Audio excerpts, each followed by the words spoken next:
If you're new here, my name's Mohammed. I'm an extremely gas core surgical trainee due to start work in London. I had a week before my work officially starts, so I thought there was nothing better to do than fly to Milan, rent an apartment and just chill, relax, and maybe film a few YouTube videos. So I'm here parting some of my wisdom about my time in medical school, and I'm going to be sharing specifics about the things I wished I knew before starting medical school.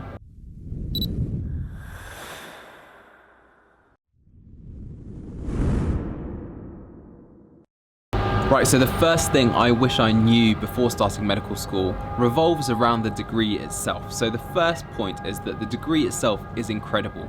The content that you learn is extremely captivating, it's really interesting, and it's not hard work to actually learn the content because it's so interesting. You know, I've mentioned this in a previous video, but it's interesting to learn what to do if the heart stops. It's interesting to know what rashes are lethal and which ones are due to the heat. It's interesting to know what nail signs mean what different things. It's interesting to know what each gate means and what pathology it correlates to. So the degree itself is actually really interesting, and I don't think I appreciated that. I always thought that the job would be fantastic, and it is, but the degree itself is very underappreciated, I think, and it's an incredible degree, and I'd even recommend people to do it just for fun. If you have nothing better to do and you have a lot of money and you can spend £10,000 being grilled and revising things, maybe you shouldn't do it for fun. Maybe you shouldn't do it for fun. But if you want to become a doctor, the degree itself is incredible. The second point is that the degree is way more relaxed than you think. I've always said this in multiple videos, that the hardest thing about medical school was getting into medical school.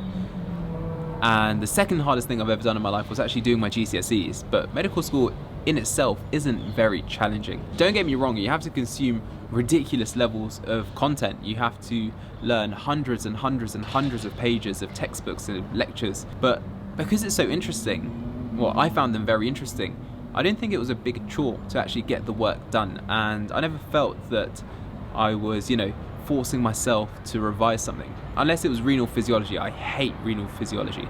But apart from that, most other things were a pleasure to learn, and you can actually get away with a lot less revision than you think you need. This is a natural transition that people will take from first year, where they revise every single thing and focus on the different things that aren't necessary and aren't clinically relevant. And as you progress through medical school, you decide to target your revision towards what's clinically relevant and therefore what's going to be examined. And as a result, you just get better at understanding the information, retaining the information, and actually sitting and passing exams. If I had to do it again, what I would change is probably spend less time in the library. There were benefits to spending a lot of time in the library because it was such a social hub, and I met a lot of people in the library, which is very sad. But what I'd probably do is actually limit the amount of time limboing between revision and having fun, and just have more fun. That's something that I would have done if I had to go back. And lastly, the thing that I learned later on in my degree is that you need to learn from other people. You need to learn specifically from the postgraduate students. These guys have done university already, they know the drill, they know how to revise, they know what's clinically relevant, they know how to pass exams. So I would learn from postgrads. Have a few postgrads in your group, if not because they're interesting people and have lived longer and have more things to talk about, but also just because they'll help you out with your exams. So yeah, medical school's easy, it's super fun, and befriend some postgrads and go on holiday and maybe don't skip lectures. The second thing I wanted to talk about with regards to things I wish I knew before medical school or university in general is more to do with friendships. So I went to a school where we saw the same 150 boys every single day for 7 years non-stop. And we formed sort of unbreakable bonds, so much so that we can go 3-4 years not speaking to each other, and then we get back and it's exactly the same. And university isn't always like that. People come from different backgrounds, and you can't go into it thinking that everyone is on the same level as you. So you have to put a bit more effort into your friendships and into your relationships than you think you need. The other thing to say is that you need to make the most of having this many friends around, and you'll come to understand what I'm saying when you start working, and when people are tired from work and they're exhausted and they're on night shifts and they're on evening shifts. Let's face it, because you're a medical student, most of your friends will be other medical students and doctors, and so everyone will have their own rota, and rotas in the NHS are a nightmare to navigate. Swapping shifts is extremely difficult unless you work in a big trust where there's a assigned rota coordinator and it's not some poor registrar doing it in their own hours. So I would say make the best use of those friendships whilst you're at university. Make sure you go abroad multiple times a year. It's really cheap to do so. Trains, bikes, go to Wales, whatever you want. Just leave what you know, leave your comfort zone and go, find out more about your friends abroad.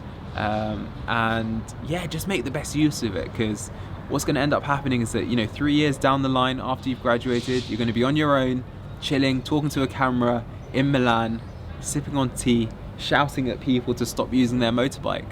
The third thing I wish I knew before starting medical school, I don't think it would have affected my decision to become a doctor, but just really understanding money and what it means to be an adult, paying rent, paying for food, paying for trips, paying for holidays, contributing to a pension, all of those things that will just eat away at your salary, and before you know it, you haven't got any savings at all. Being a doctor anywhere in the UK, you will live a comfortable life. There's no doubt about it. Will you be wealthy? Absolutely not. You won't be wealthy until you become a consultant and you do a lot of private practice.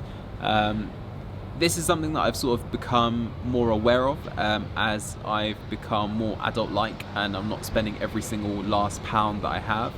And I'm, looking towards my future about, should I be renting for the rest of my life, or should I buy a house or a flat or even a garage space by the looks of it at the moment. And that's something I would have definitely looked into before starting medical school. I don't think it would have affected my decision. It would have just been a more informed decision. But yeah, make sure you look into that. The second thing is your time commitment. This doesn't necessarily have to be a bad thing. You could be very content becoming a GP, not having to do any audits, any research, anything at all. You just clock in, do your 40-hour week, and you're quite happy, and you live a very comfortable life. You go on your holidays, and that's the end of it. But if you want to do a competitive specialty, on top of your 48-hour week, you're going to be doing at least a few hours of teaching, at least a few hours of audits, at least a few hours of research. On top of that, you have to sit your postgraduate exams, and that's going to be chunks of maybe 6 weeks, and then your FRCS exams when you think about becoming a consultant, and CCTing. That's going to take big portions of your life, and it's important to know that it's not just a 48-hour week. Rather, you're looking at 60 to 70 hours with your other commitments. Then on top of that, you have to think about all the other times you're going to be thinking about medicine, because again, let's be honest, our jobs are very interesting, and I find it very stimulating to talk about my job outside work. Sometimes I don't like to talk about it, but a lot of the time I do want to share stories, funny stories, interesting stories, challenging patients, challenging cases, because it's very interesting, and I think a lot of people feel the same way. So you will be speaking about medicine for a big portion of your life, so that's something to bear in mind before you start medical school. The fourth thing I wish I knew before starting medical school was about changes to my personality, and this is probably more a consequence of growing up and becoming more adult rather than medical school itself. But I think medical school forces you to mature at a faster rate than any other degree. I saw my first dead body when I was 17 at medical school, and I saw someone die, like I saw the life leave someone. It was an elderly patient who was expecting to pass away when I was 19, and those things, you're quite young at 19, you're not fully developed, and if you haven't really processed it and you haven't reflected on the process, which I luckily did because I had a fantastic mentor, that stuff really changes you, and it's very important that you're aware of the things that you'll be seeing as a medical student. You'll be seeing people at the lows of their life as well as at the highs of their life. You can see someone that's been, that's giving birth, and you can also see someone that's just tried to kill themselves. I think what I'm trying to say is that when you decide to become a doctor at 16 or 17, whatever the age is these days, you don't realize the things you're going to see are going to change how you behave and how you see the world around you. You're going to see some upsetting things, you're going to see some things that are going to be elating. Like, I remember a high of my time at medical school was seeing a baby be born for the first time and seeing that bond between a family. That was incredible to see. And a few lows, sort of the passing away of patients, especially patients that you formed a relationship with, a rapport with. There are definitely other experiences that I don't want to share on camera that are very upsetting, and those things stick with you. And if you haven't been taught how to reflect and how to sort of manage those feelings, it can be quite difficult. And it's very important that before you go into medical school, you truly understand how sensitive the profession is and how exposed you are as a healthcare professional. And unfortunately, there aren't huge amounts of support for doctors at the moment. There are definitely more after the COVID pandemic. People have been quite, good at offering up, different services to support doctors and healthcare professionals. But doctors aren't very good at accepting them. We sort of go by this attitude of, it's part of the job, let's just move on. Right, so my camera died at the wrong time. But what I was saying is that medicine will undoubtedly change your personality. It will change the way you see the people around you. It will make you way more mature than your friends and your colleagues that aren't doing medicine. And all of those things are positive changes, but it's very important that you have the right support systems and that you have a good way of dealing with a stressful scenario, because you'll definitely face stressful scenarios during your time as a medical student and even as a doctor. Then the last thing I wish I knew before starting medical school was that not everyone that has graduated and is a doctor is a good doctor, and you should always be mindful of the principles that you're taught in medical school about do no harm, how you should treat your patients, and just make an active effort to note what good bedside manner is and what bad bedside manner is, and just make a note or an active sort of effort to try instill good habits at an early age, because clinical knowledge can be, it can be assumed quite quickly. You can spend 6 weeks revising for an exam and be up to date with all of the information about this particular field, but it takes years and years to be a good clinician with good bedside manner. And I would start as soon as you can in medical school, because if you start off your medical career with bad habits about how you treat or how you speak to patients, you'll never regain that. So for example, I'll share one of the best sort of tutors I had during my time at medical school. One of the Nigerian doctors used to tell me that if you're going to speak to a patient, you get to their level. You don't want them craning their neck, or you don't want there to be a disparity in the sort of the level that you're at. And now every time I see a patient, regardless of age, I'll crouch onto my knees or I'll sit down, I'll grab a chair, whatever it is, to make sure our eyes are at the same level. And something as small as that small change in your bedside manner does huge things for patients, and it changes the way the patient sees you, and it builds rapport so much easier. So I wish someone had, put some emphasis in telling me to concentrate on my bedside manner from a very young age. That was a realization that I had somewhere towards the end of my time at medical school and during my F1 year, when I was actually on the wards a lot more. So there you go, those are the things I wish I knew before starting medical school.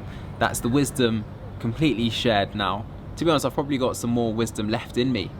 So if you'd like to see part 2 or more types of videos where I'm giving advice about, my extensive experience of 3 years as a junior doctor, let me know. But thank you very much for watching. Subscribe if you're new, like this video, and I'll see you next week. I don't dream no more, I just scheme all night. Yeah, never can sleep at night. I know if other time after mine. Yeah.